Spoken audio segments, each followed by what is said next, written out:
अमन, अब हम इस हवन कुंड में मत्स्यगंधा के आंसुओं की बलि देंगे। उसके बाद सबसे पहले ये दक्षिण मुखी शंख सोने का हो जाएगा और आप अपने हाथों इसे बजाएंगे और इसकी ध्वनि जहां जहां तक जाएगी वहां वहां तक हर लोहे की वस्तु सोना हो जाएगी। तो देर किस बात की? शुरू कीजिए। मत्स्यगंधा के आंसू चाहिए। मत्स्यगंधा, अपने आंसू दे। नहीं दूंगी। मेरे प्राण भी ले लोगे तब भी नहीं दूंगी। हमें दंडित करने के लिए विवश न कर। तुम जानती नहीं, हम तांत्रिक हैं, तांत्रिक। हम अपनी तंत्र विद्या से तुम्हें ऐसी पीड़ा देंगे कि तुम्हारी आंखों से आंसू थमने का नाम ना लेंगे। तो फिर देर किस बात की? तो कष्ट हम विवश हैं। हम नहीं दे सकते तुम्हें दंड। तुम्हारे आंसू तभी फलित होंगे जब तुम उसे अपनी इच्छा से दोगी। नहीं दूंगी और ना ही पूरा होने दूंगी तुम दोनों की ये लालच।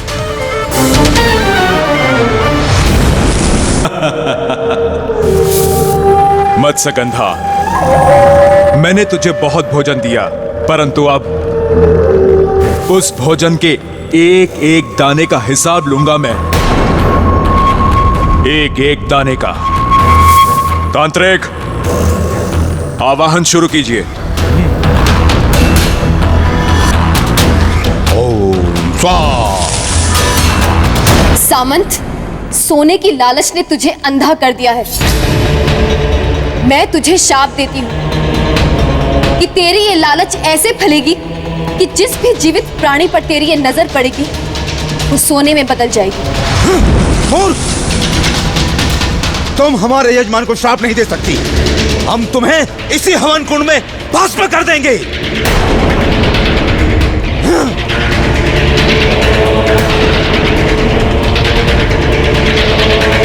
भगवान विष्णु के हाथों में विराजने वाले हे दशमुखी शंख, इन पापियों से मेरी रक्षा करो।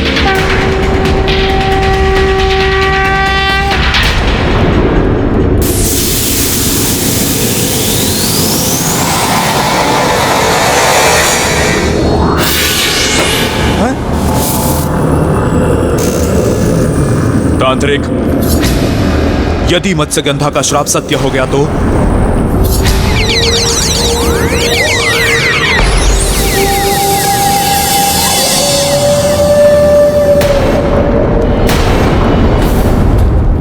श्रीमान बेतार, मेरा उत्तर इस प्रश्न में कि क्या सम्राट विक्रमादित्य का परोपकार व्यर्थ चला गया?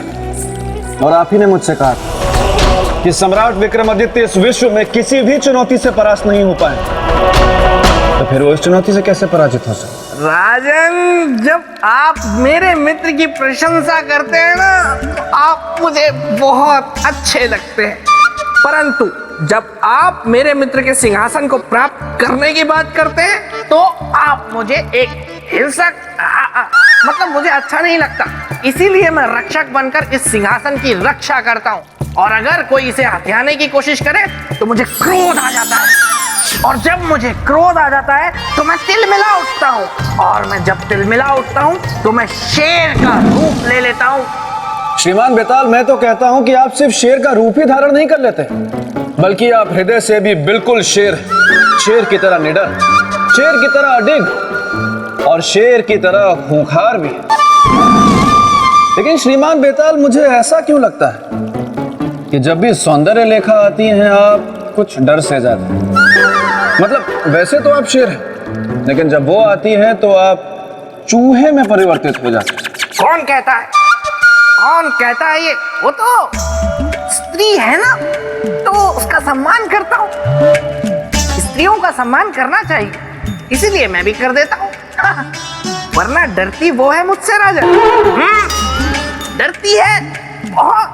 क्या बात कर रहे हैं? मेरे सामने आते ही उसकी चिट्टी पिट्टी गुम हो जाती है, बाल खड़े हो जाते हैं उसके, त्राहिमाम त्राहिमाम करके भागती है। मतलब डरती आपसे वो है?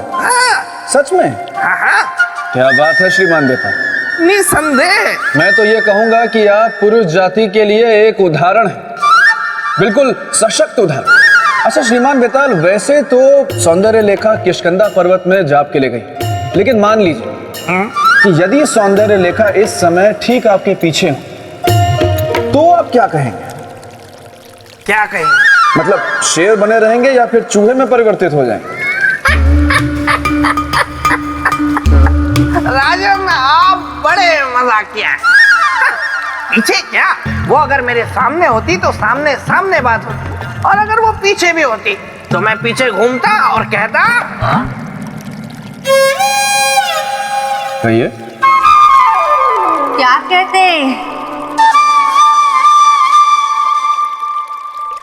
मैं कहता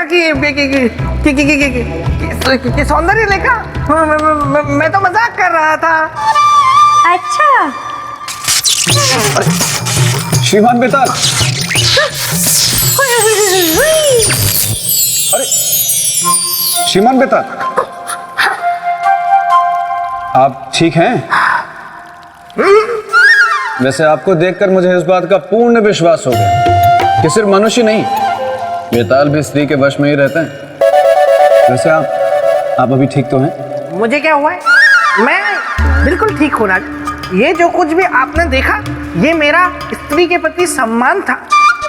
ऐसे मैं सम्मान करता हूँ स्त्रियों का। खैर आप ये सब छोड़िए, हम हमारी चर्चा को आगे बढ़ाते हैं। तो आप क्या बता रहे थे महारानी के बारे में? मैं ये कह रहा था श्रीमान बेताल, कि सतीत्व स्त्री का एक ऐसा बल है जिसे कोई भी नहीं छल कर सकता, और देवी रागेश्वरी अपने पति से अत्यंत प्रेम करती है, इसलिए वो कभी भी तक्षक के षड्यंत्र में शामिल नहीं हुई। तो फिर वो क्यों तक्षक का साथ दे रही थी? क्यों अपनी इच्छा से तक्षक से विवाह कर रही थी? क्या कारण था इसका? इसका कारण था सम्मोहन। तक्षक ने उन पर सम्मोहन कर दिया था, इसलिए उनके सोचने समझने की शक्ति क्षीण हो गई।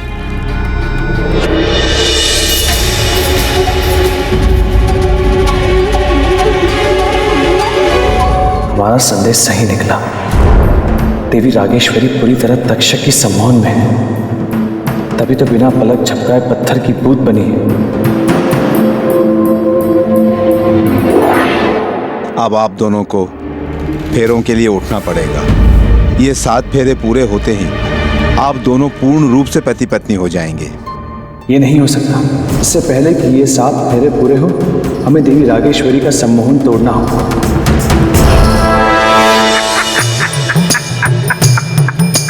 तो राजन, महारानी सम्मोहित है, ये बात तो मेरे मित्र को पता चल गई, लेकिन उस सम्मोहन को तोड़ना कैसे है, ये उन्हें कैसे पता लगा होगा, ये बताइए आप, वो भी अभी, तुरंत। श्रीमान बेताल, ये बात तो जन साधारण जानता है। यदि जिस व्यक्ति पर सम्मोहन हुआ हो, यदि वो धातु के बर्तन में स्वयं को देख ले, तो सम्मोहन टूट जाता है। और अवश्य चक्रवर्ती सम्राट विक्रमादित्य को यह विधि पता होगा, और उन्होंने इस विधि का ही इस्तेमाल किया।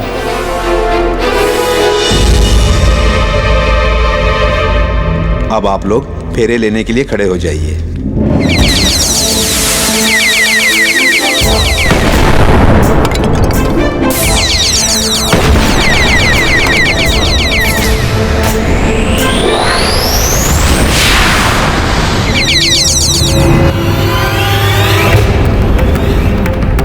ये सब क्या है?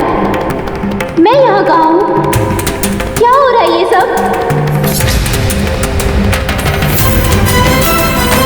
कौन हो तुम? हम आपके होने वाले पति है देवी। बस एक बार फेरे हो जाए, फिर हम सदा सदा के लिए विवाह के बंधन में बंध जाएंगे। विवाह रचाने के बारे में सोच भी कैसे सकते हो? उस सुहागन से जिसकी मांग में पहले से ही उसके पति के नाम का सिंदूर चमक रहा है। जल जाएगा तू उसकी मांग के सिंदूर से, भस्म हो जाएगा तू। आज इस शुभ अवसर पर आप कैसी अशुभ बातें कर रही हैं देवी? चलिए हमारे साथ, फेरे लेने हैं। तक्षक, ये सब क्या है? ये इसका सत्य है नागराज। नामदेव से बदला लेने के लिए सबसे पहले उसका रूप धारण किया, ताकि महारानी रागेश्वरी को बंदी बनाकर उसका अपहरण कर सके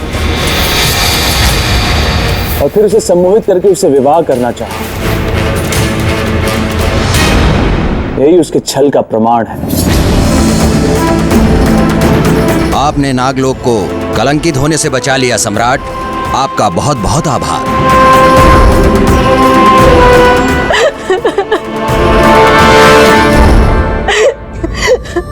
प्रभु, तूने हमारी लाज बचा ली।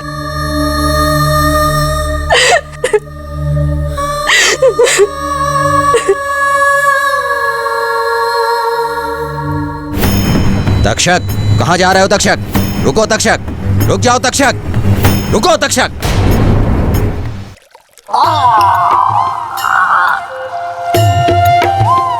श्रीमान बेताल, ये क्या कर रहे हैं आप? ठीक तो हैं? मैं बिल्कुल ठीक हूँ राजन। मैं तो अपने मित्र सम्राट विक्रमादित्य को नमन कर रहा हूँ। देखा आपने, उन्होंने सिर्फ नामदेव के प्राणों की रक्षा ही नहीं की, बल्कि सती के सतीत्व की भी रक्षा की। तो आप भी मेरे साथ बोलिए, सम्राट विक्रमादित्य की जय।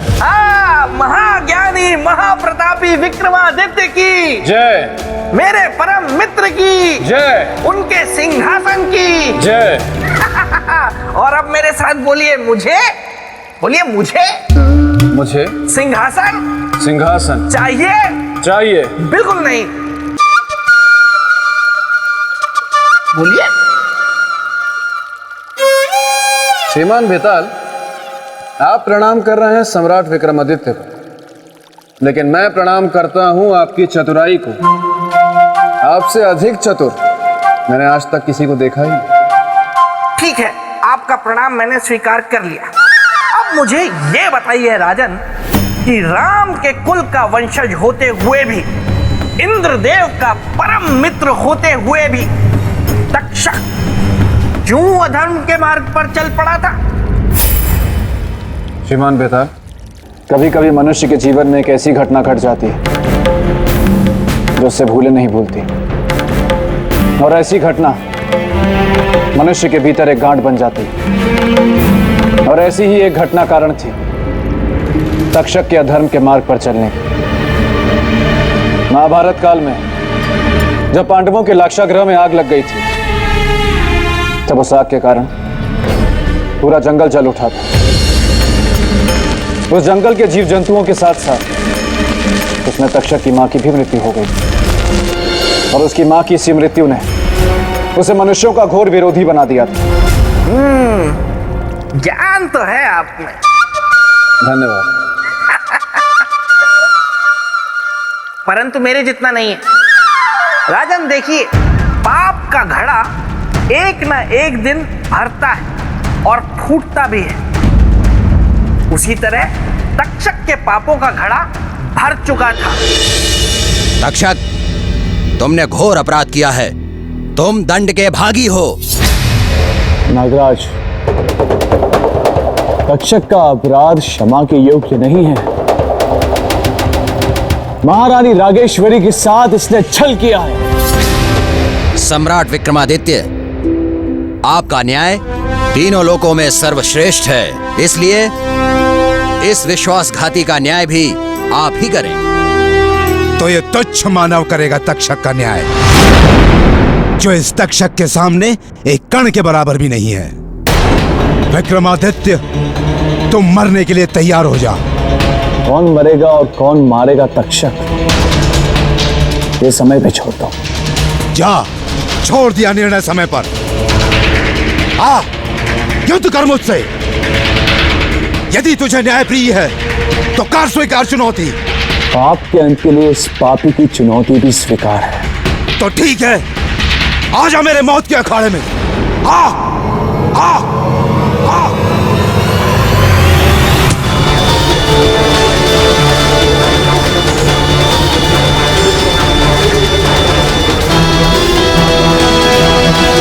विक्रमादित्य, तूने बहुत बड़ी गलती की है जो मेरी चुनौती को स्वीकार किया है। मेरी चुनौती को स्वीकार करने का मतलब है अपने ही हाथों से अपनी चिता को सजाना। तेरा अंत अब निकट आ चुका है विक्रमादित्य।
अब तू भस्म होगा मेरे विष से। अब देख मैं तुझे कैसे राख बनाता हूं।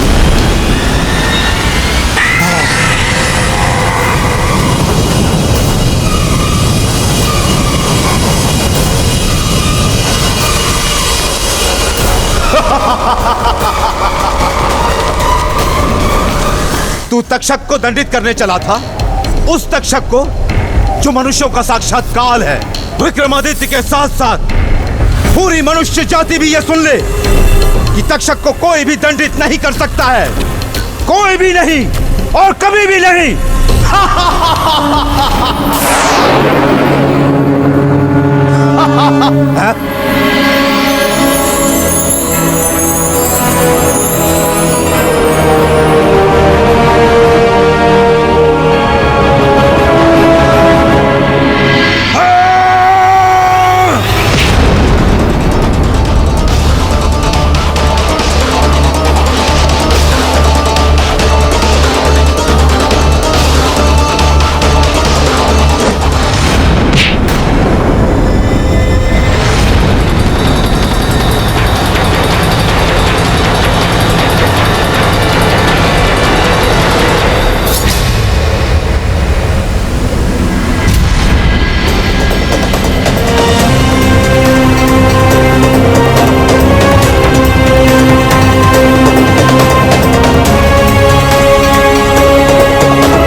अपनी भूल स्वीकार कर लो तक्षक, इसी में तुम्हारी भलाई है। विक्रमादित्य, तुम मेरी भलाई के बारे में नहीं, अपनी भलाई के बारे में सोचो, क्योंकि प्राणी सदैव अपने बारे में ही सोचता है।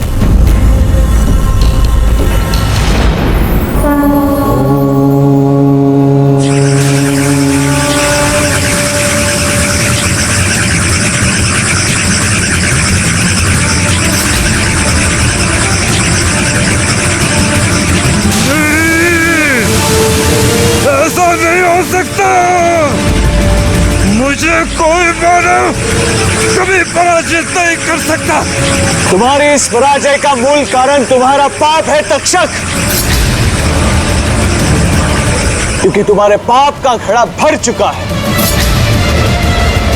तक्षक, तुमने हमेशा मनुष्यों के साथ छल किया है, उन्हें कष्ट दिया है, इसीलिए तुम्हारा न्याय भी एक मनुष्य ही करेगा।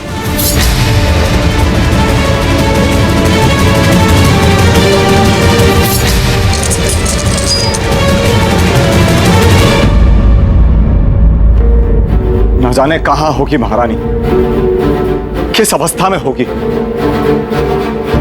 महाराज, महाराज। महारानी आप आ गई, आप कुशल तो हैं?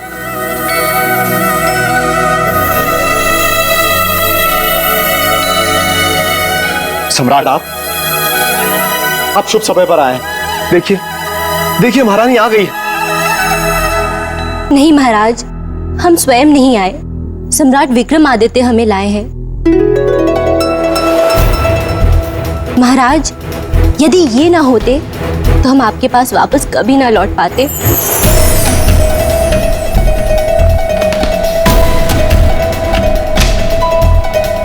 धन्यवाद सम्राट, मैं तो आपके उपकार के सामने बोना हो गया। आपने तो मुझे अपना ऋणी बना। नहीं महाराज, मनुष्य कभी मनुष्य का ऋणी नहीं होता। अगर आपको ऋणी होना है तो उस परमपिता परमात्मा का होना चाहिए जिसने हमसे ये उपकार करवाया,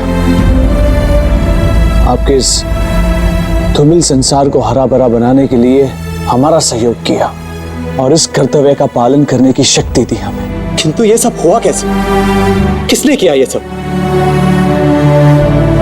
महाराज, ये सब इसने किया है महाराज। हाँ महाराज।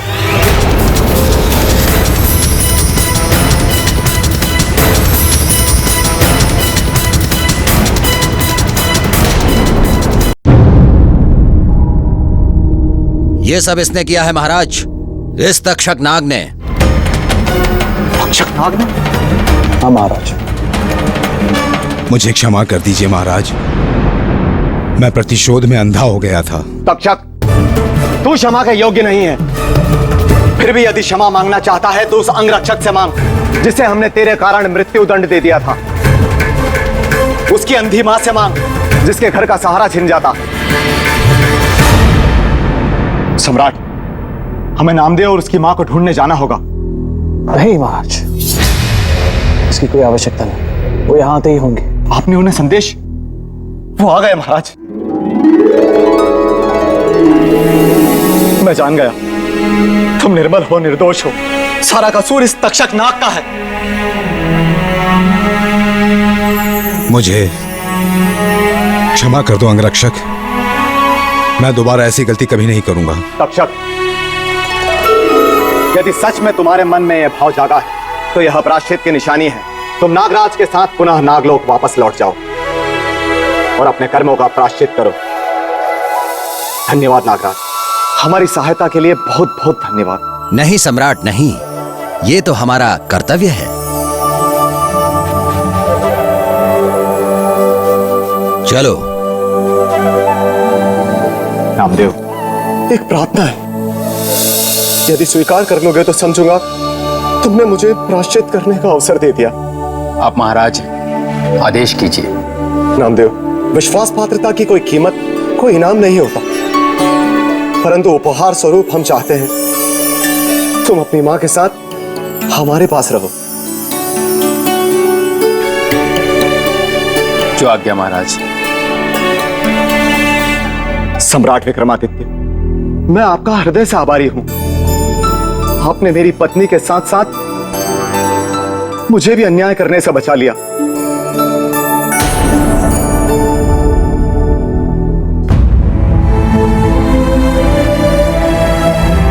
क्या बात है महारानी राजेश्वरी, इस खुशी के अवसर पे आपकी आंखों में आंसू क्यों? हमारा अनुष्ठान अधूरा ही रह गया। अब हम निसंतान ही रह जाएंगे। अब हमें इस राज्य को छोड़कर जाना होगा।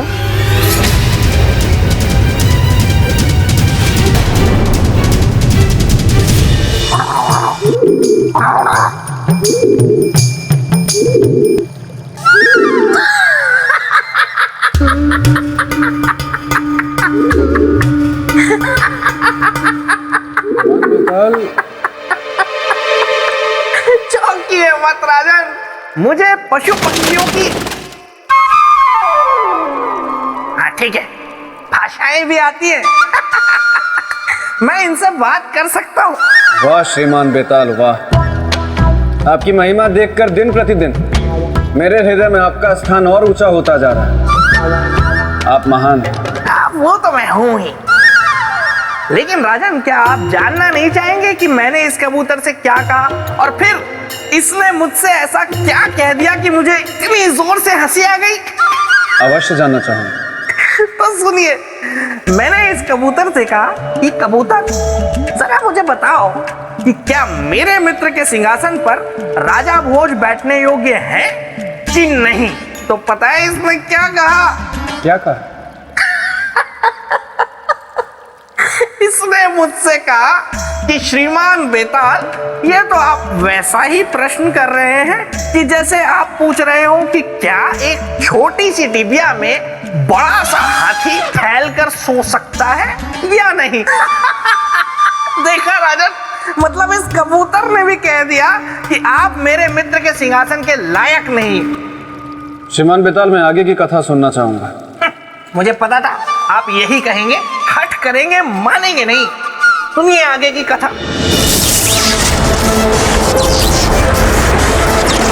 हमें क्षमा करना कालदेव, यदि संसार के हित से बंधे नहीं होते तो आपके साथ ऐसा कभी नहीं करते।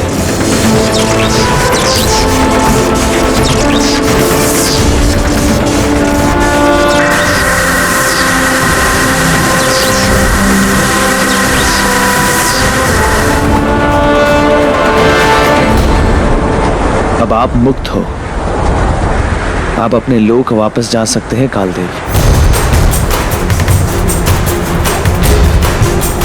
चक्रवर्ती सम्राट विक्रमादित्य, आपने अपना परोपकार करके अपनी समस्या का समाधान कर लिया, किंतु हमारी समस्या का समाधान अभी तक नहीं हुआ। हमारी समस्या वैसी की वैसी है। क्या है आपकी समस्या कालदेव? हमारी समस्या यह है कि हम यहाँ से खाली हाथ, बिना किसी आत्मा को अपने साथ लिए यहाँ से लौट नहीं सकते। आप तो न्यायप्रिय सम्राट विक्रमादित्य हैं ना, अब आप ही हमारा न्याय कीजिए। विधि के विधान के अनुसार किसका जीवन हम साथ लेकर जाएं? कौन है जो अपनी इच्छा से अपने प्राण त्यागेगा और विधि के विधान को पूरा करेगा? हमें किसी का जीवन दीजिए विक्रमादित्य, हमारा आना सार्थक कीजिए। काल मेरे मित्र के सामने खड़ा था और ऐसे अड़ा था क्योंकि चुनौती शक्ति की नहीं थी बल्कि न्याय की थी कि काल के साथ न्याय हो तो कैसे हो, और बिना न्याय हुए वो जाने को तैयार ही नहीं था। और यह अटूट सत्य है, था और रहेगा कि काल एक बार आ गया तो बिना प्राण लिए वापस नहीं लौट सकता। सम्राट, क्या सोचा आपने? क्या है मेरा न्याय? शीघ्र बताओ, क्योंकि जब तक आप न्याय नहीं करेंगे मैं यहां से नहीं जाऊंगा, और जब तक मैं यहां से नहीं जाऊंगा विधि की व्यवस्था और समय का चक्कर रुका रहेगा, और इस व्यवस्था को बाधित करने के उत्तरदायी होंगे आप। हमारे कारण ना तो विधि की व्यवस्था में बाधा आएगी और ना ही समय का चक्र रुकेगा। तो शीघ्र बताइए। आपको केवल एक ही आत्मा चाहिए ना, फिर वो चाहे किसी की भी हो। भेद केवल देह में होता है, आत्मा तो सबकी एक जैसी होती है। आप यमलोक चलने की तैयारी कीजिए कालदेव। किंतु वो जीव कहाँ है जिसकी आत्मा मैं अपने साथ लेकर जाऊंगा? वो जीव आपके सामने खड़ा है, सामने खड़ा है। क्या आप? हाँ कालदेव, आप हमारे शरीर से हमारी आत्मा को निकाल दीजिए। नहीं नहीं, मैं ये नहीं कर सकता सम्राट। मैं आपके प्राण नहीं ले सकता सम्राट। किंतु क्यों? आपको तो केवल एक आत्मा ही चाहिए ना। आपके प्राण लेने का अर्थ है संपूर्ण पृथ्वी लोक का नष्ट, हाहाकार, अंधकार। आपकी पत्नी, आपकी प्रजा, इन सब का क्या होगा? सब टूट जाएगा, सब बिखर जाएगा। कुछ नहीं टूटेगा और कुछ नहीं बिखरेगा कालदेव। समय के लेप ने बड़े से बड़े घाव को भर दिया है। फिर ये शरीर भी तो मिट्टी का ही बना है। इस शरीर को भी एक न एक दिन मिट्टी में ही तो मिल जाना है। तो फिर ये आज ही क्यों नहीं कालदेव? ठीक है, मुझे न्यायप्रिय, परोपकारी चक्रवर्ती सम्राट विक्रमादित्य का न्याय स्वीकार है।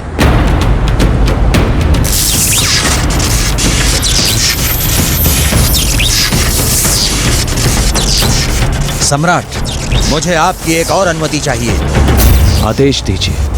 सम्राट, मैं जानता हूं कि आप सह शरीर मेरे साथ चल सकते हैं, किंतु काल किसी को उसके शरीर के साथ नहीं ले जा सकता। काल की विधि में ऐसी व्यवस्था नहीं है। मुझे अनुमति दीजिए कि मैं आपकी देह से आपकी आत्मा को मुक्त कर सकूं। मुझे अनुमति दीजिए कि मैं आपकी देह से आपकी आत्मा को मुक्त कर सकूं। अनुमति है आपको।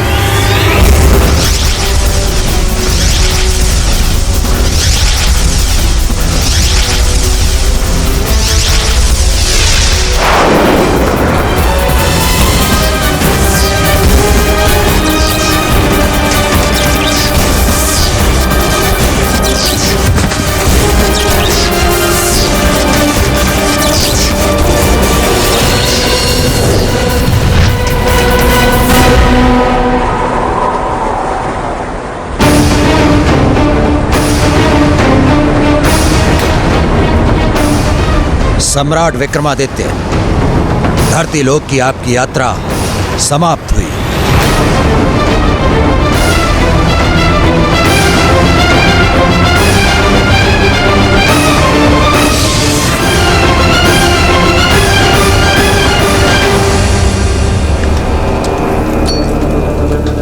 समझ में नहीं आ रहा है, काल अभी तक आया क्यों नहीं? यमराज के चरणों में काल का प्रणाम। कहां थे काल तुम? इतना विलंब क्यों लग गया आने में? जबकि तुम ध्वनि की गति से जाते हो और बिजली की गति से आते हो। महाराज, पृथ्वी लोक में एक सत्य पुरुष ने मुझे रोक लिया था। उसने मुझे बंदी बना लिया। परिणाम स्वरूप जिसको मुझे लाना था उसके स्थान पर किसी और को लाना पड़ा। किसे लेकर आए हो?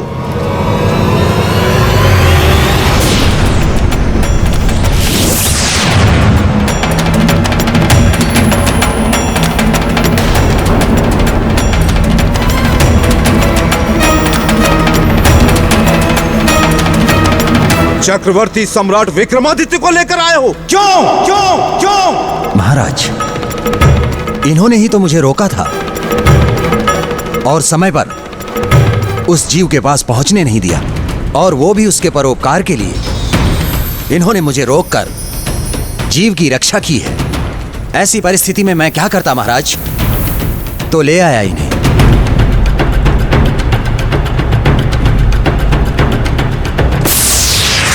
यमराज, ये क्या अनर्थ किया है काल ने? चक्रवर्ती सम्राट विक्रमादित्य को अकाल मृत्यु दी है। नहीं इंद्रदेव, इसमें कालदेव की कोई गलती नहीं। हमने अपनी स्वेच्छा से अपने प्राण त्याग किए हैं। सम्राट, आपकी इच्छा आपकी मृत्यु पर नहीं है, आपकी इच्छा केवल आपके जीवन पर है। और अभी आपको जीना है, संसार को आपकी आवश्यकता है, इसलिए आप अपनी स्वेच्छा से मृत्यु का वरण नहीं कर सकते। यमराज, सम्राट के प्राण लौटा दीजिए। किंतु अब यह संभव नहीं है इंद्रदेव। क्यों संभव नहीं है? क्योंकि जिस नामदेव की मृत्यु निश्चित थी, वह मृत्यु के बाद महाराज रुद्र प्रताप के यहाँ पुत्र रूप में जन्म लेने वाला था, किंतु सम्राट ने उसकी मृत्यु को रोककर जीवन चक्र के उस मार्ग को बंद कर दिया। यदि अब मैं सम्राट विक्रमादित्य को मुक्त करता हूं, तो जीवन मरण का सारा विधान असंतुलित हो जाएगा।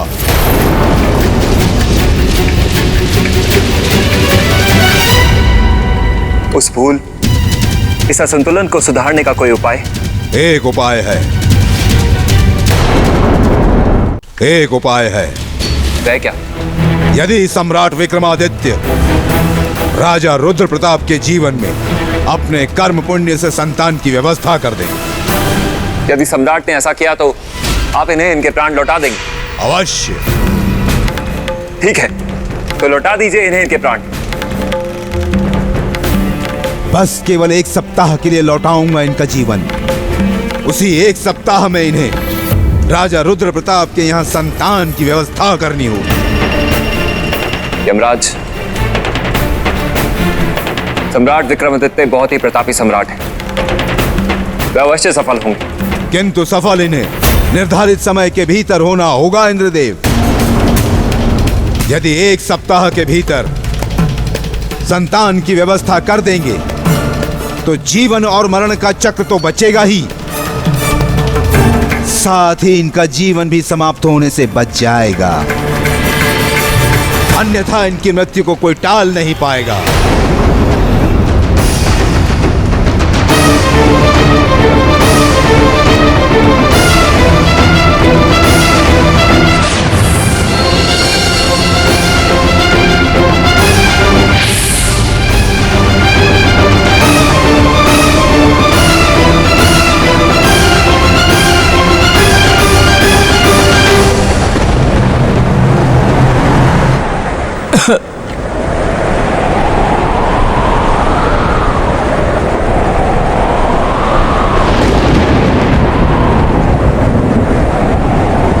कुछ ऐसा उपाय कीजिए जन्म और मृत्यु और दोनों की ही व्यवस्था खंडित ना हो, खंडित ना हो, खंडित ना हो।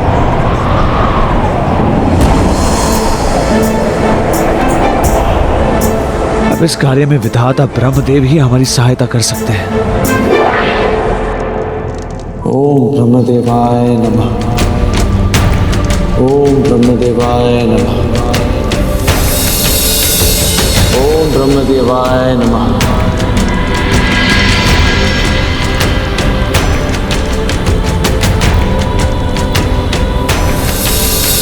हे परमपिता ब्रह्मदेव, हमें दर्शन दीजिए। हम गंभीर समस्या के दलदल में धंसे हुए हैं, हमारा मार्गदर्शन कीजिए। हमारे सम्मुख उपस्थित होइए। हे परम प्रतापी चक्रवर्ती सम्राट विक्रमादित्य, नेत्र खोलिए, कहिए क्या समस्या है, क्या समस्या है? हम किस प्रकार आपकी सहायता कर सकते हैं?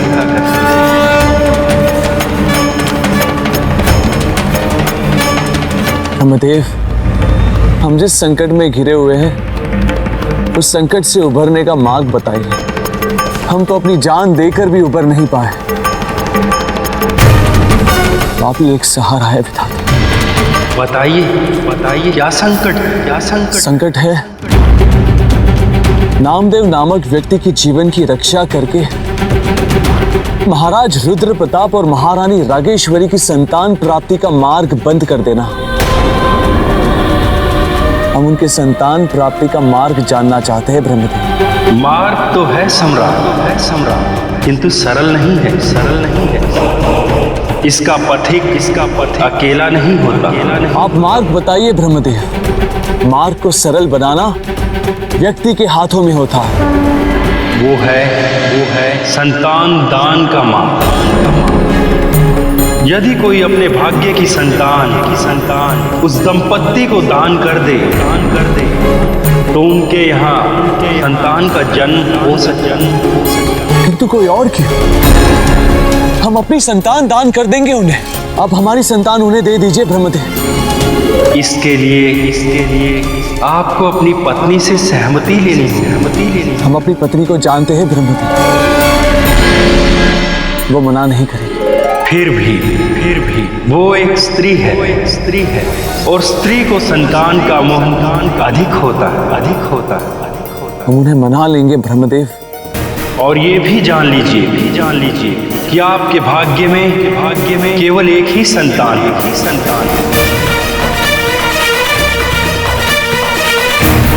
और उसे दान कर देने के बाद ना तो आपकी पत्नी मातृत्व सुख को भोग सकेंगी और ना ही आप अपनी संतान का मुख देख सकता।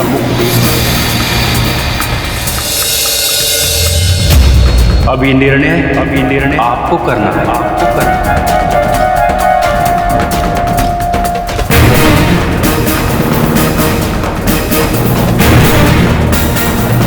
हमने निर्णय ले लिया है ब्रह्मदेव।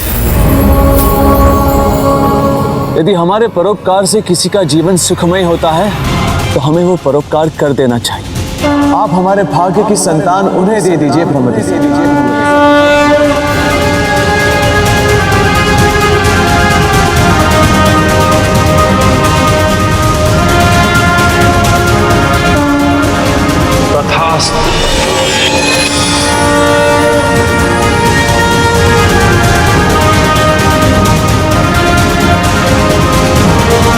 तो राजन बताइए, अगर आप मेरे मित्र के स्थान पर होते तो क्या अपने भाग्य की संतान, अपनी इकलौती संतान किसी और को दे देते?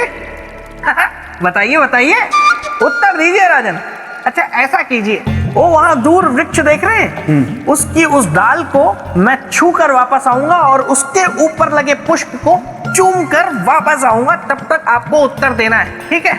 और अगर आप उत्तर नहीं दे पाए तो फिर आप सिंहासन को भूल जाएंगे, ठीक है? तो चलिए मैं ये चला।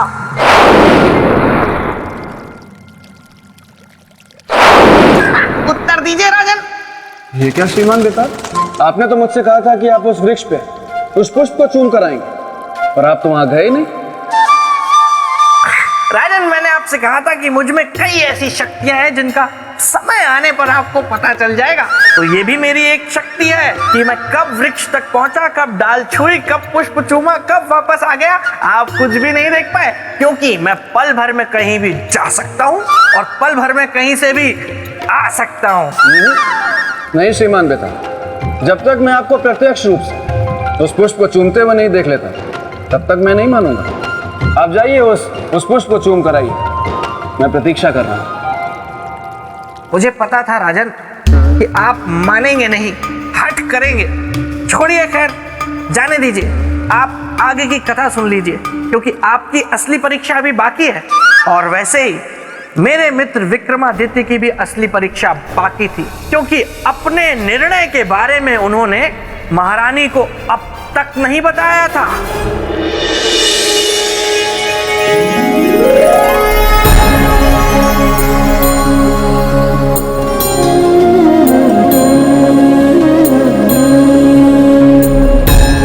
सम्राट, इस बार आपने बहुत लंबी प्रतीक्षा करवा दी। किसकी परीक्षा ले रहे थे? हमारे धैर्य की या फिर उस बैरन प्रतीक्षा की जो बार बार हमारे मन को बुरी आशंकाओं से भर देती थी?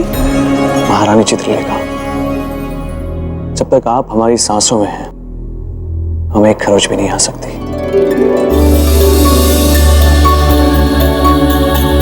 हमें आशीर्वाद दीजिए, जिससे हमारी सांसों में आपकी भक्ति और प्रेम सदा ऐसे ही बनी रहे। अच्छा, आप जिस कार्य के लिए गए थे वो कार्य तो पूरा हो गया ना सम्राट? कार्य तो हुआ महारानी, परंतु पूर्ण नहीं हुआ, और इसे पूर्ण करने के लिए हमें आपकी सहायता की आवश्यकता है। हम कुछ समझे नहीं सम्राट। आप हमारे साथ चलिए।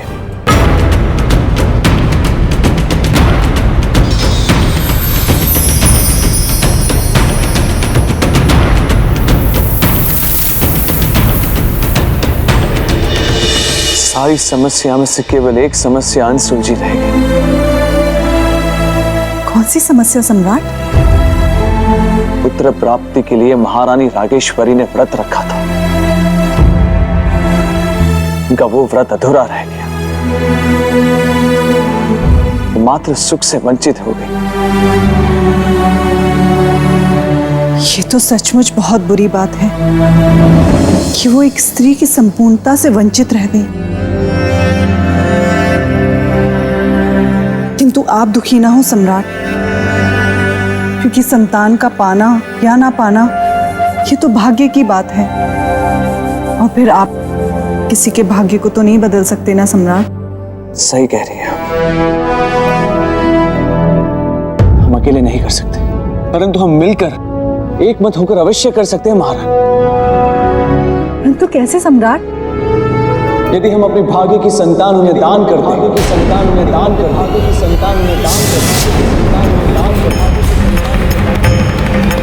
हमने तो निर्णय भी ले लिया है कि हमारे भाग्य की संतान महाराज रुद्र प्रताप के महल में ही जन्म लेगी। हमने सही निर्णय लिया ना महारानी? महल में सम्राट को इस समय प्रवेश नहीं करना चाहिए था। यह घड़ी बहुत ही अशुभ है। ऐसा नहीं कि हम कठोर हैं और आपकी भावनाओं को समझ नहीं पा रहे। तो फिर आप ही बताइए ना कि हम अपना सौभाग्य कैसे किसी को दान कर दें? इसलिए क्योंकि जीवन का सच्चा सुख परोपकार में, कुल का सम्मानित रथ संतान से नहीं धर्म से आगे बढ़ता है। इसलिए महाराज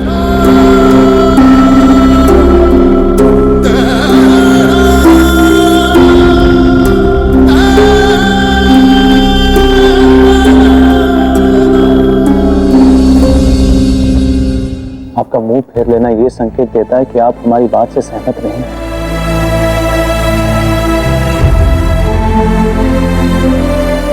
ठीक है, कोई बात नहीं, आप अपना निर्णय लेने के लिए स्वयं स्वतंत्र हैं। हम आप पे कोई दबाव नहीं डालते, परंतु एक विनती है आपसे महाराज। यदि ये विनती संतान दान से संबंधित है तो एक माँ ये विनती सुने बिना उसे ठुकराती है।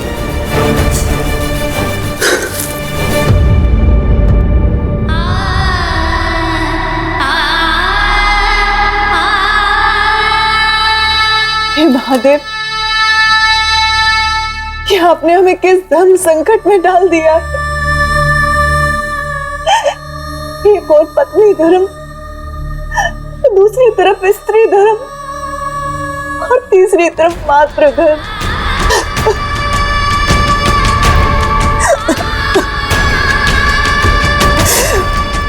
यदि पत्नी धर्म को छोड़ते हैं तो पाप के भागी बनते हैं, और यदि स्त्री धर्म को छोड़ते हैं तो बांझपन के कलंक को सहते हैं, और मातृ धर्म को त्यागते हैं तो स्वयं को ही चलते हैं।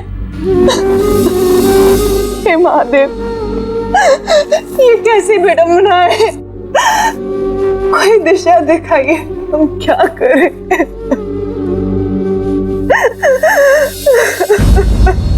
आंसू पोछिए महाराज चित्रलेखा,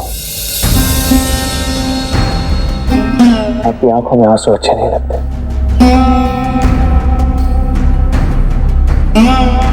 फिर सम्राट, अब आप ही बताइए, हम किस ओर जाएं? क्या करें?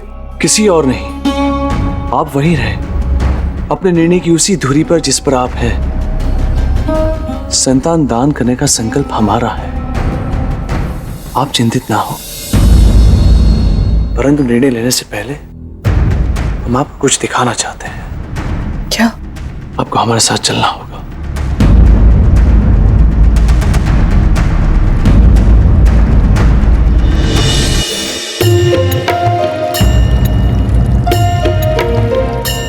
राजन, जरा इधर आइए। यहाँ आइए। इधर? जी हाँ।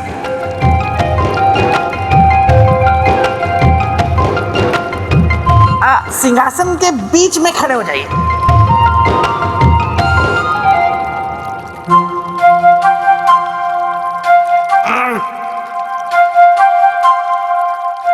थोड़ा इस तरफ जाइए। इस तरफ? श्रीमान बेताल, मेरे तो कुछ समझ में नहीं आ रहा कि आप इधर आइए, इधर आइए, इधर आइए। श्रीमान बेताल, ये आप कर क्या रहे हैं? देख रहा हूं कि मेरे मित्र के सिंहासन के नजदीक खड़े होकर आप कैसे दिखाई पड़ते हैं। जच रहा हूं ना? बिल्कुल भी नहीं। राजन, आप जब मेरे मित्र के सिंहासन के समीप खड़े होकर अच्छे नहीं लग रहे, तो इस पर बैठकर कैसे लगेंगे? तो आप मान लीजिए कि ये सिंहासन आप पर और आप इस सिंहासन पर शोभा नहीं देंगे। श्रीमान बेताल, यदि आपका मनोरंजन हो गया हो तो आगे की कथा सुनो। मुझे पता था आप नहीं मानेंगे, हट करेंगे आप। ठीक है, सुनिए आगे की कथा। प्रिय प्रजाजनों, हम जानते हैं कि हमारे बीच से किसी का भी जाना दुखदाई होता है, परंतु भाग्य और विधि के विधान को कोई नहीं बदल सकता।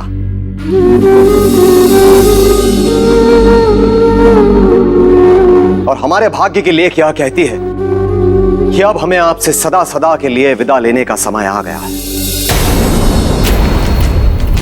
हमें आपसे सदा सदा के लिए विदा लेने का समय आ गया है।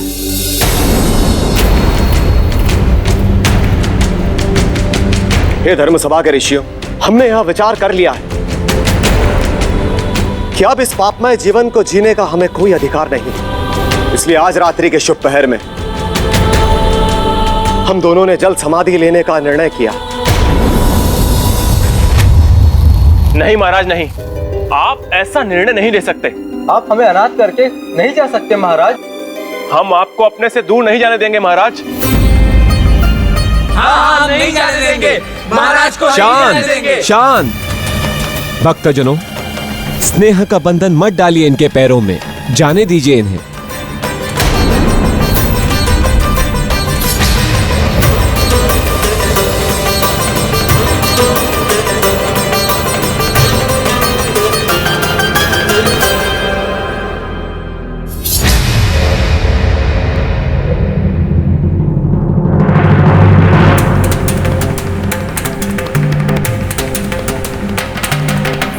रुकिए महारानी, महारानी।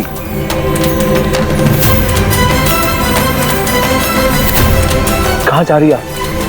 किसी का जीवन बचाने। किसका? राजा रुद्र प्रताप और महारानी रागेश्वरी का।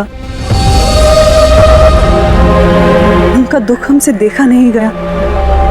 यदि हमारे अजन्मे शिशु के दान से उनके और उनकी प्रजा के जीवन में सुख के पल आ सकते हैं, तो हम अपनी संतान का दान कर देंगे। छोड़ देंगे हम अपना मातृत्व पद, किंतु हम उन्हें बचाएंगे। क्या कह रही हैं आप? जी महाराज, यही हमारा अटल और अंतिम निर्णय है। आपको पाकर धन्य हो गए हम। हमारी प्रेरणा के स्रोत भी केवल आप ही हो महाराज। आपका बहुत बहुत धन्यवाद।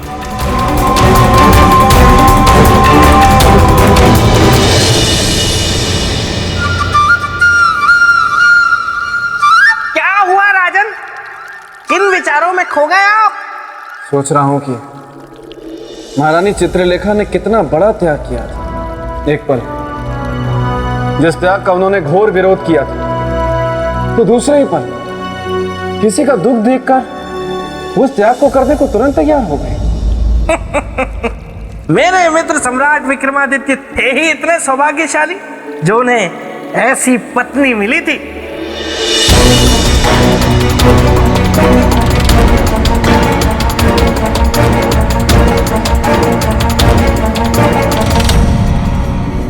हे परमपिता परमेश्वर, हम सच्चे मन से आपकी प्रार्थना करते हैं कि हमारे भाग्य का संतान सुख महाराज रुद्र प्रताप और महारानी रागेश्वरी के भाग्य का संतान सुख बना दीजिए। कृपा करें हम पे।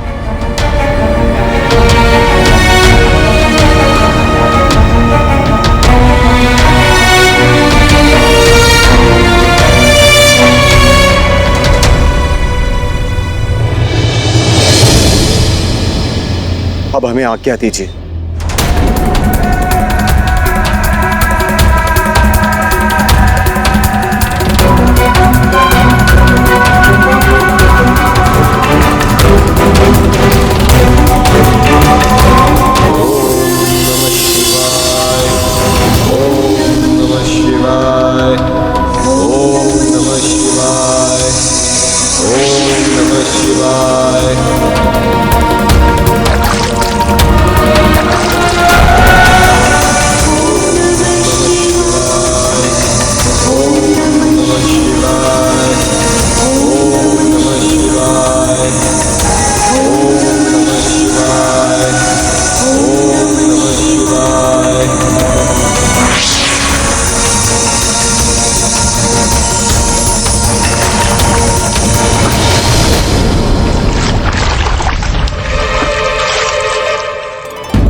क्यों देवी, क्या हुआ? क्या जीवन के प्रति मोह जाग गया या फिर डूबने से भय लगने लगा? जी महाराज, हमें मोह जाग गया। मैं कुछ समझा नहीं महारानी। महाराज, हमें हमारे गर्भ में जीवन की अनुभूति हुई है। ये कैसे हो सकता है महारानी? ये आपका भ्रम है। नहीं महाराज, एक नारी को अपने गर्भ के जीवन का कभी भ्रम हो ही नहीं सकता। यदि ऐसा है तो इसकी सत्यता अभी प्रमाणित हो जाएगी। चलिए तट पर।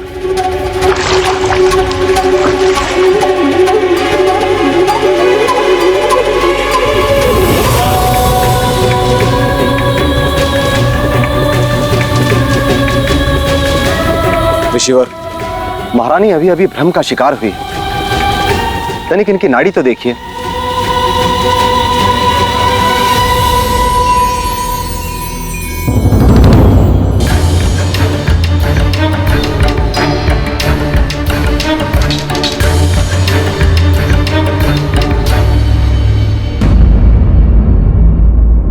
महाराज, चमत्कार हो गया। महारानी के जीवन के साथ एक और जीवन जुड़ चुका है। ये आप क्या कह रहे हैं ऋषिवर? सत्य कह रहा हूं महाराज। महाराज रुद्र प्रताप की जय। महाराज रुद्र प्रताप की जय। हे प्रभु, आपने हम पर बहुत बड़ा उपकार किया। आपकी बहुत बड़ी कृपा।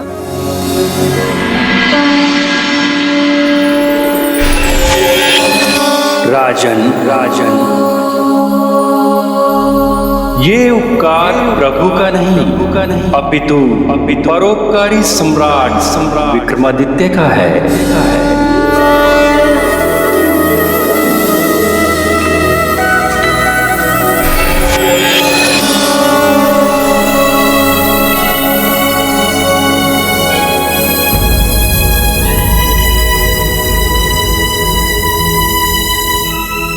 महारानी चित्रलेखा, आपने जो कार्य किया इसे संसार हमेशा याद रखेगा।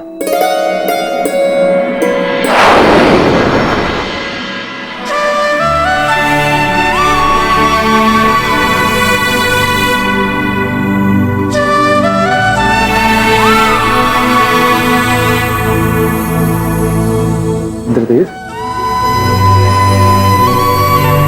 सम्राट, आज आप दोनों ने परोपकार का जो उदाहरण प्रस्तुत किया है वह इस संसार में ध्रुव तारा के समान चमकेगा। ऐसा महान परोपकार ना तो पहले कभी देखा गया है और ना ही भविष्य में कभी देखा जाएगा।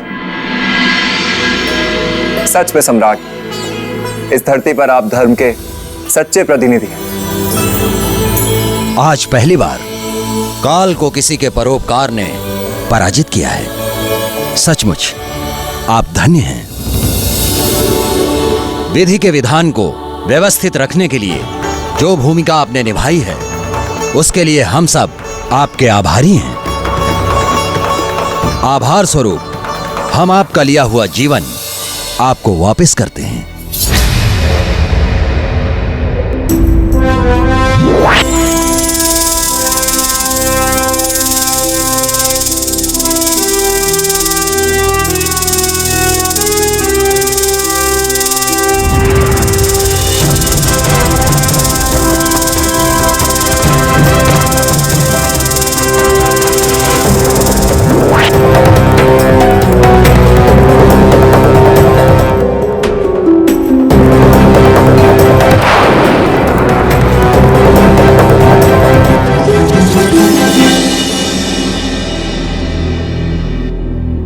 सम्राट, क्या जो हमने काल के मुख से सुना वो सच है?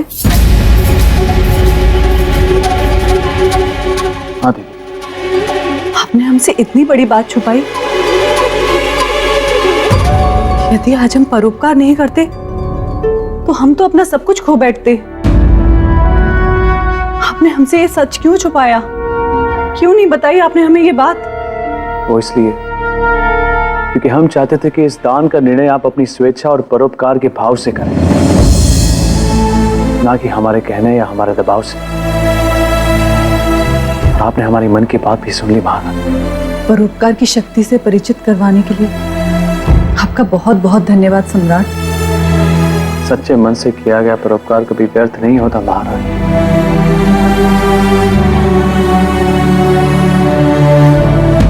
मैं हूं बेताल, गले नहीं दूंगा किसी की दाल। तो देखा राजन, ऐसे थे हमारे सम्राट विक्रमादित्य, जिनका मित्र होने का सौभाग्य मुझे प्राप्त हुआ। और आप परोपकार की सीढ़ी पार करना चाहते हैं तो इसके लिए पहले आपको यह बताना होगा कि परोपकारी के गुण क्या होते हैं। और अगर आप नहीं बता पाए तो कोई बात नहीं, बस इस सिंहासन को भूल जाइए। तो बताइए राजन, परोपकारी के गुण कौन कौन से होते हैं और कितने होते हैं? 1, 2, 4 या 5? बताइए। 3। परोपकारी के 3 गुण होते हैं श्रीमान बेताल। पहला, हितकारी। दूसरा, निस्वार्थ भावना। और तीसरा, निर्णय लेने की क्षमता। जिस मनुष्य में अपने स्वार्थ से उठकर दूसरे की भलाई करने की इच्छा और परिस्थिति को देखकर तुरंत निर्णय लेने की क्षमता, वही असली अर्थ में परोपकारी। राजन, वो किताब मुझे भी दीजिएगा जिसमें से पढ़ पढ़ के आप ये सारे उत्तर देते हैं। वैसे आपने मेरे प्रश्न का उत्तर तो सही दे ही दिया है, परंतु फिर भी आप परोपकार की सीढ़ी पार नहीं कर पाएंगे। पूछिए क्यों? क्यों? वो यूं कि उसके लिए आपको सबसे पहले एक ऐसी पवित्र निधि ढूंढकर लानी पड़ेगी जो दूसरों के हित के लिए निस्वार्थ भाव से प्राप्त की गई हो, और आप ऐसा कर पाएंगे नहीं। तो सिंहासन के लोभ को भूल जाइए और छोड़ दीजिए हट। ऐसा कभी नहीं होगा श्रीमान बेताल। मैं चुनौती के लिए तैयार हूं। जय महाकाल।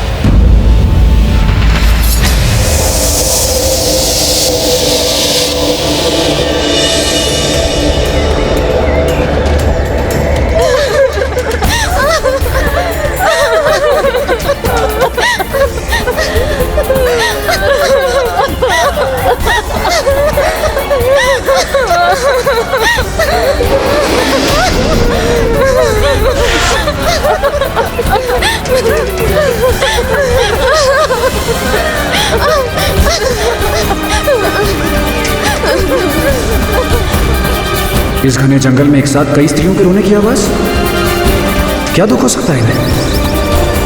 मुझे देखना चाहिए और उनकी सहायता करनी चाहिए।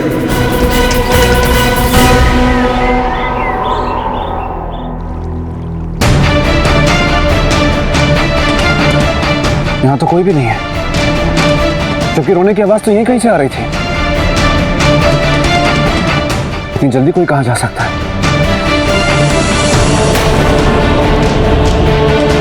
हे देवियों, कौन है आप लोग? मैं राजा भोज हूँ। कृपया मुझे अपने दुख का कारण बताएं। मनुष्य, चले जाओ यहाँ से। यहाँ रहकर हमारा दुख और मत बढ़ाओ। तुम स्वार्थी मनुष्य क्या भला करोगे हमारा? तुम्हें तो हम बेजुबानों की हत्या करने में जरा भी दया नहीं आती। देवियों, मैं आपके दुख को बढ़ाना नहीं चाहता, बल्कि उसे कम करना चाहता हूँ। इसलिए मुझे अपने दुख का कारण बताएं और मुझे सहायता करने का अवसर दें। विधाता ने मनुष्य की 5 उंगलियां बनाई हैं और 5 उंगलियां समान नहीं होती, इसीलिए सारे मनुष्य समान हो यह भी आवश्यक नहीं। अगर कोई अधर्मी है तो धर्म की रक्षा करने वाला भी है। हम कैसे मान लें कि तुम लोभी, स्वार्थी और निर्मम नहीं हो? क्या प्रमाण है तुम्हारे पास? कुछ भी नहीं जो मैं दिखा सकूं, पर मेरा यह कर्म है जो ये अवश्य प्रमाणित करेगा कि मैं कौन हूं। बस एक बार मुझ पर विश्वास करें और मुझे अपनी सहायता करने का अवसर दें। मुझे अपने दुख का कारण बताइए। हमारे दुख का कारण है सामंत और तांत्रिक।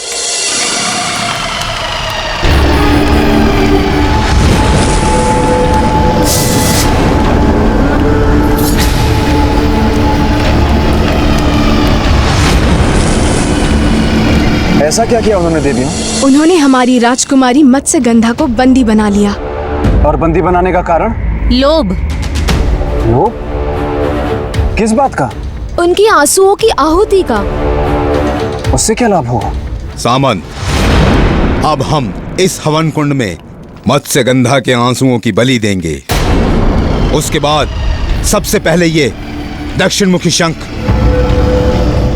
सोने का हो जाएगा और आप अपने हाथों इसे बजाएंगे और इसकी ध्वनि जहां जहां तक जाएगी वहां वहां तक हर लोहे की वस्तु सोना हो जाएगी। तो देर किस बात? शुरू कीजिए। मत्स्यगंधा के आंसू चाहिए। मत्स्यगंधा, अपने आंसू दे। नहीं दूंगी। मेरे प्राण भी ले लोगे तब भी नहीं दूंगी। हमें दंडित करने के लिए विवश न कर। तुम जानती नहीं, हम तांत्रिक हैं, तांत्रिक। हम अपनी तंत्र विद्या से तुम्हें ऐसी पीड़ा देंगे कि तुम्हारी आंखों से आंसू थमने का नाम ना लेंगे। तो फिर देर किस बात की? तो कष्ट? हम विवश हैं। हम नहीं दे सकते तुम्हें दंड। तुम्हारे आंसू तभी फलित होंगे जब तुम उसे अपनी इच्छा से दोगी। नहीं दूंगी और ना ही पूरा होने दूंगी तुम दोनों की ये लालच। किंतु देवियों, उस तांत्रिक ने मत्स्यगंधा देवी को बंदी बनाया कैसे? छल से। एक दिन की बात है, सामंत नदी किनारे बैठकर छाती पीट पीट कर रोने लगा। वो डूबकर जान देने लगा था। मत्स्यगंधा को उस पर दया आई तो जान देने का कारण पूछा। सामंत ने अपने पाप काटने के उपाय स्वरूप जल परियों को भोजन खिलाने की बात कही। उसने ये भी कहा वो जो भोजन देता है उसे आप जल परियां ग्रहण नहीं करती हैं, जो सच भी था। कहने लगा जब तक उसका पाप नहीं कटेगा ऐसे में जीकर क्या करेगा, उसका मर जाना ही अच्छा है। ये सुनकर मत्स्यगंधा को दया आई और उन्होंने उनका भोजन ग्रहण करना स्वीकार कर लिया और वही उनके लिए काल बन गया। उसका भोजन ग्रहण करने के लिए वो नदी से बाहर आई। तभी घात लगाए बैठे तांत्रिक ने अपनी तंत्र की शक्ति से हमारी राजकुमारी को बंदी बना लिया और उनके आंसू लेने के लिए अपने साथ लेकर चला गया। अब समस्या ये है कि यदि मत्स्यगंधा ने अपनी इच्छा से आंसू दे दिए, हम सभी जल परियां सदा सदा के लिए अंधी हो जाएंगी। इसका मतलब कि जो कुछ भी हुआ वो सोची समझी सुनियोजित चाल के तहत हुआ। मनुष्य कभी भी विश्वास के पात्र नहीं होते। काजल की कोठरी में रहने वाले सभी काले हों ऐसा आवश्यक नहीं। मैं आपकी इस भ्रांति को अवश्य दूर करूंगा।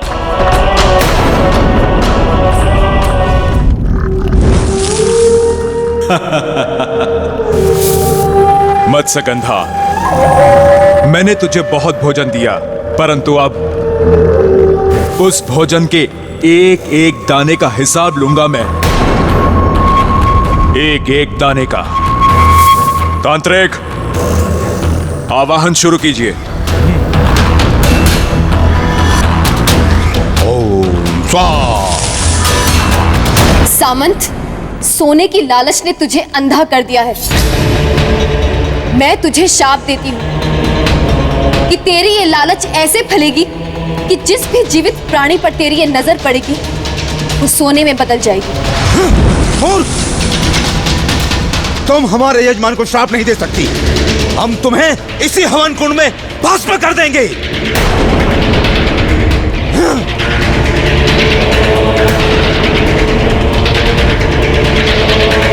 भगवान विष्णु के हाथों में विराजने वाले हे दशमुखी शंख, इन पापियों से मेरी रक्षा करो।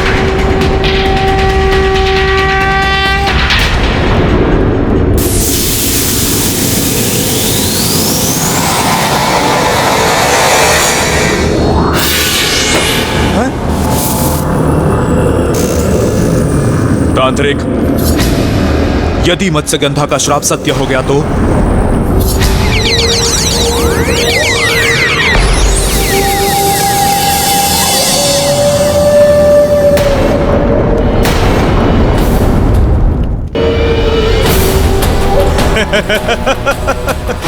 सामंत, चमत्कार, चमत्कार हो गया सामंत। अब मैं कुछ भी सोने का बना सकता हूं, किसी को भी सोने का बना सकता हूं। मैं सबको सोने का बना दूंगा।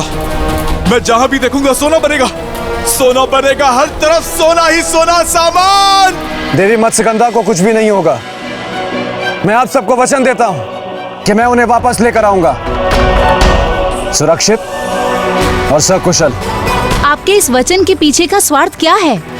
कुछ भी नहीं, ये सब मैं आप लोगों के हित के लिए कर रहा हूं।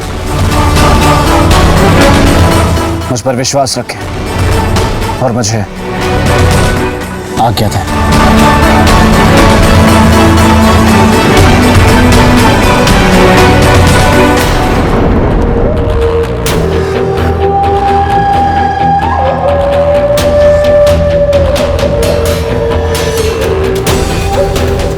क्या बात है सामंत जी, आप आंखें बंद करके क्यों चल रहे हैं?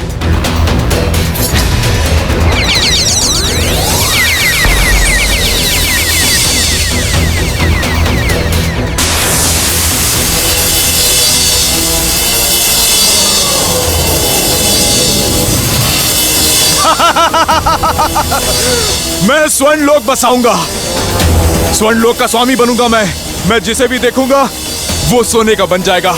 सोना, सोना, हर तरफ सोना ही सोना। भाग्यवान, बाहर आइए, बाहर आइए भाग्यवान। हम आपके लिए एक शुभ समाचार लाए हैं। कहिए स्वामी।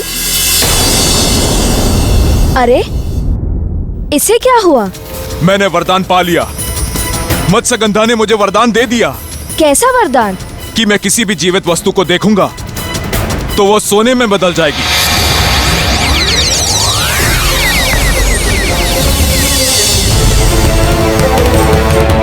ये वरदान नहीं, शाप है। आप लोभ में इतने अंधे हो गए हैं कि आपको शाप और वरदान में अंतर समझ नहीं आ रहा। बहुत बड़े पापी हैं आप। मूर्ख स्त्री, कोसना बंद कर। अरे तू क्या जाने सोने का मोल। अब मैं लंकापति रावण की तरह अपनी सोने की नगरी बनाऊंगा। इस संसार का कुबेर बनूंगा मैं। कुबेर भी मेरा दास होगा। मुझे गांव जल्दी पहुंचना होगा, अन्यथा भारी अनर्थ हो जाएगा।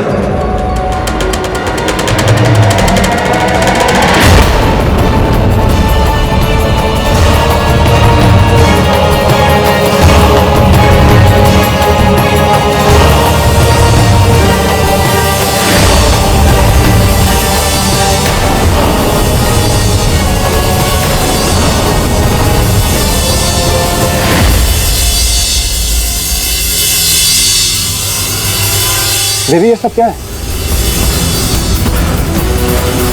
आप सब सोने में परिवर्तित कैसे हो रहे हैं? अपने पति के लोभ के कारण हम सभी जीवित प्राणियों पर मत्स्यगंधा का शाप फलित हुआ है। सोने के लालच में अपने यज्ञ के लिए उन्होंने उसे बंदी बनाकर रखा था। उसी का फल है ये सब। और देवी मत्स्यगंधा कहाँ है? नहीं जानती। और आपके पति? लोगों को सोने का बनाने के लिए।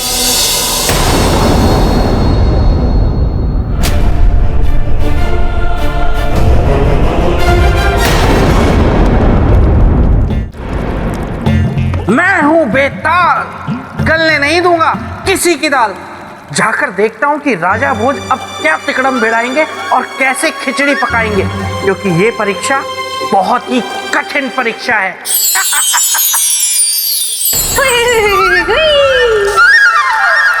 सौंदर्य लेखा तुम?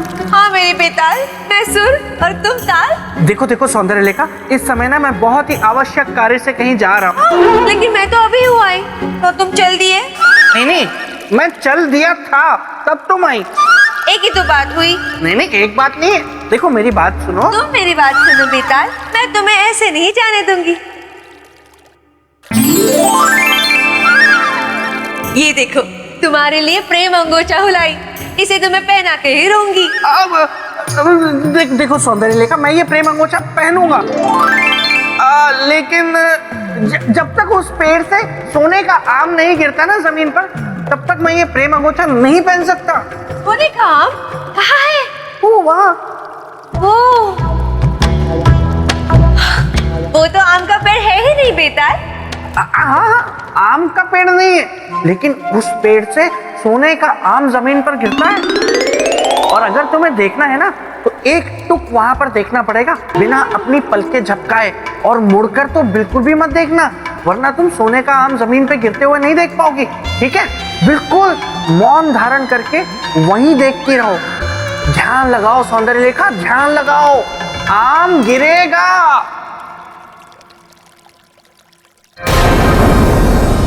कमाल कर दिया सामंत, तुमने कमाल कर दिया। किसी को नहीं छोड़ा, किसी को भी नहीं, सबको सोना बना दिया। सोना! मत्स्यगंधा ने मुझे बहुत बड़ा वरदान दिया है, एकदम मेरी इच्छा के अनुरूप। सोना, सोना, सोना, केवल सोना ही सोना, सोना ही सोना, सोना ही सोना, सोना ही सोना। निश्चित रूप से यह आवाज सामंत की है।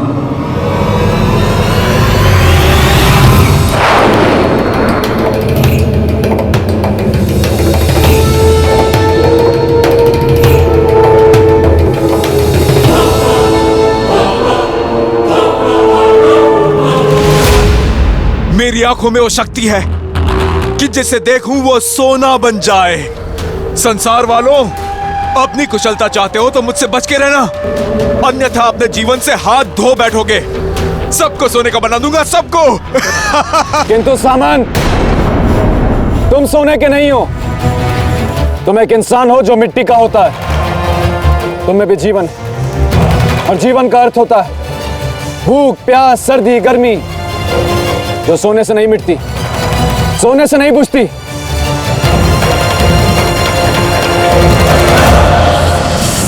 कौन है? कौन है उधर? साहस है तो सामने आओ। यही तेरी भूख और प्यास दोनों मिटा दूंगा। इसके सामने जाने में खतरा है। बिना इसके सामने गए मुझे इसे समझाने का प्रयास करना होगा। मुझे इसकी दृष्टि से बचना होगा। देखो सामंत, श्राप कभी सुखदायी नहीं होता, इसलिए मान लो मेरी बात। अपनी आंखें मूंद लो और शांतिपूर्वक अपने श्राप से मुक्त होने का उपाय सोचो। मूर्ख! वरदान है ये, वरदान। धन्यवाद उस मत्स्यगंधा का जो मुझे श्राप देकर उस दक्षिण मुखी शंख में समाकर अदृश्य हो गई। किंतु मेरी आंखों से तू अदृश्य नहीं हो सकता। तुझे तो मैं खोज ही निकालूंगा। मान लो मेरी बात, अपने इस लोभ को त्याग दो। जिस लोभ में लाभ हो, बुद्धिमान उसे नहीं त्यागता। पर तू है कहां? सामने आ। छिप कर क्यों उपदेश दे रहा है? सामने आ तो पता चले कि कौन क्या त्यागता है, तू जीवन या मैं लोभ। कहीं ये दुष्ट सामंत आसमान की तरफ ना देख ले, वरना मैं भी सोने का बन जाऊंगा और ऐसे ही हमेशा के लिए हवा में लटका रह जाऊंगा।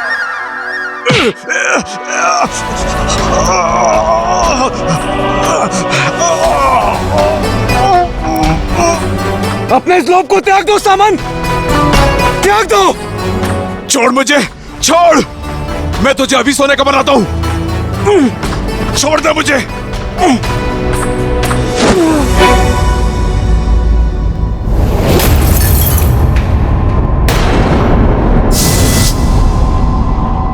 कायर, कहां छिपा है?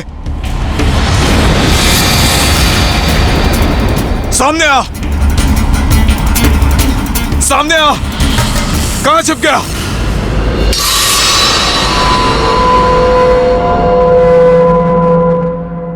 अरे हाँ, ये युक्ति अवश्य काम करेगी।